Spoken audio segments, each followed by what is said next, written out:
அனைவருக்கும் வணக்கம். மீனராசிக்காரர்களுக்கு 4 மற்றும் 7ஆம் இடத்தின் அதிபதியான வித்யாகாரகரான புதன் ராசிக்கு நீச்ச அதிபதியாக இருக்கிறார். அவர் மிகவும் வலுவாக பஞ்சமஸ்தானம் என்று சொல்லக்கூடிய 5ஆம் இடத்தில் வலுவிழந்து வக்ரம் பெற்று சஞ்சரித்த சூழ்நிலையில் தற்போது 13/8/2024 பிறகு வலுவாக வக்ர நிவர்த்தி பெற்று பஞ்சமஸ்தானத்தை வலுப்படுத்த போகிறாருங்க. வித்யாகாரகரான புதன் பஞ்சமஸ்தானத்தில் வலுப்பெறுவது மிக பெரிய அளவில் வரவேற்க நன்மையும் அதிர்ஷ்டத்தையும் அள்ளி கொடுக்க ஒரு சிறப்பான அமைப்பாக பார்க்கப்படுகிறது. பல்வேறு வகையான தடைகள் சிரமங்கள் அகன்று தங்களுடைய வாழ்வில் சிறப்பான வளர்ச்சியும் முன்னேற்றத்தையும் பெறக்கூடிய வகையில் எதிர்பாராத நன்மைகள் நிச்சயமாக உண்டு என்று சொல்லக்கூடிய வகையில பல மாறுதல்களை வலுவாக சந்திப்பதற்கான முதன்மையான யோகம் மீனராசிக்காரர்களுக்கு கிடைக்கிறது. அதோடு மட்டுமல்லாது சப்தம பார்வையை மிக வலுவாக லாபஸ்தானம் என்று சொல்லக்கூடிய 11ஆம் இடத்தில் செலுத்துகிறாருங்க. எனவே எந்த காரியத்தை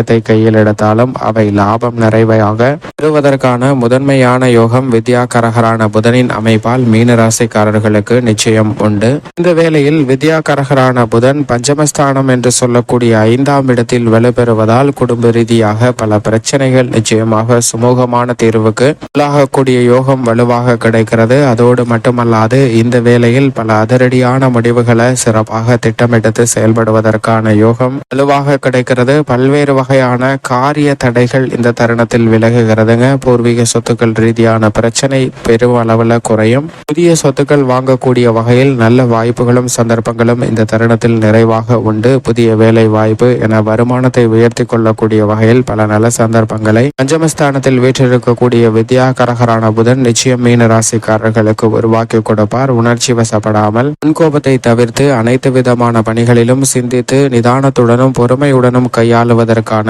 முதன்மையான யோகம் உண்டு. எனவே மகிழ்ச்சியாக பல்வேறு விஷயமான சுப நிகழ்வுகளை மிக சிறப்பாக செய்வதற்கான முதன்மையான யோகம் நிச்சயமாக மீனராசிக்காரர்களுக்கு வலுவாக கிடைக்கிறது என்பதை திட்டவட்டமாக உறுதிப்படுத்துகிறார். பெண்மணிகளை பொறுத்தவரைக்கும் எதிர்பாராத பல நல்ல காரியங்கள் நிச்சயமாக உங்களை தேடி வருகிறது. மேலும் இந்த தருணத்தை சாதகமாக மாற்றிக்கொள்ள மீனராசிக்காரர்கள் வாரத்தில் புதன்கிழமை விரதமிருந்து அருகாமையில் உள்ள பெருமாள் ஆலயம் சென்று தீபமேற்றி வழிபாடு செய்யுங்கள். தடைகள் அகன்று தங்களுடைய வாழ்வில் சிறப்பான வளர்ச்சியும் முன்னேற்றமும் நிச்சயமாக நிறைவாக கிடைக்கும்.